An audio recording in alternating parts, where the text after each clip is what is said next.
two things of value. One, I'm the poster child for doing it the right way and not lying to the NCAA when you get in an NCAA investigation, period, the end.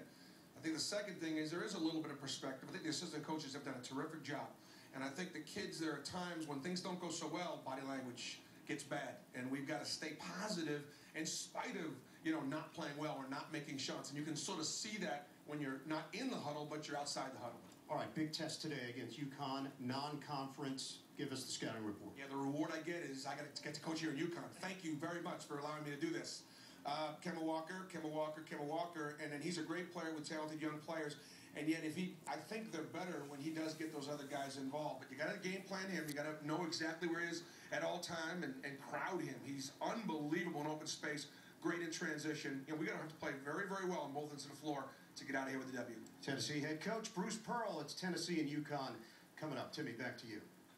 All right, Seth, I'd like to get your thoughts on the matter. Well, certainly it's an important game for Tennessee, having won their last two. But just to provide some context to the situation with Bruce Pearl, he should not have lied to the NCAA. That's obvious. But I think it's at least worth mentioning that the infraction that he was lying about was a very minor infraction to begin with. He did the smart thing by coming clean. And you have to say that he's paid a very heavy price. Besides his 8-game suspension, he's been penalized $1.5 million.